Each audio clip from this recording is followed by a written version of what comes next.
Earn Burnett Out Front, weeknights at 7, only on CNN.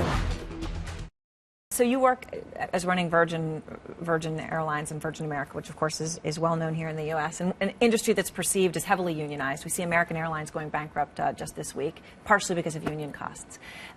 Do you think that that's part of the solution here? That unions, whether in Europe or Britain or the United States, are going to take more cuts, and people in general are going to have to work more years just to get the pension promises that they've had or to get their Social Security?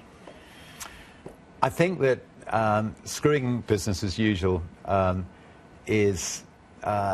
should also be, rethinking the way that we do business.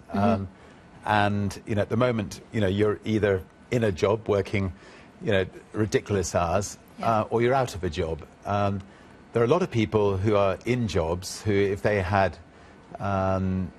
good, if they were run by good company bosses, they would have the courage to say, actually, I'd love to job share. I'd love to go part-time.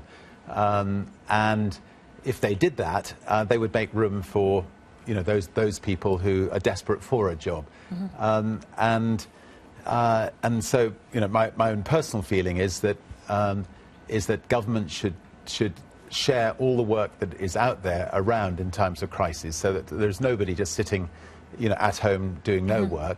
But maybe it means reducing to a 4.5-day work week or something like that. But make sure that everybody has a job, and people might actually quite like having a little bit more time at home with slightly less money. They would. They'd love that. And actually, I think it's interesting coming from someone like you, because a lot of times when you hear those ideas, people scoff and say, okay, well, 4.5 days a week, then I'm not earning as much money. I can't make my mortgage. There's all kinds of negatives that come with that. But you actually think it could work if done thoughtfully. I think first of all, you'd ask people to volunteer for it, and you'd be surprised. I mean, we've done market research on it and found 20–25% of people would welcome such a suggestion. Wow, even in this economy, it's amazing. Yeah, they're frightened. They're frightened of actually suggesting it.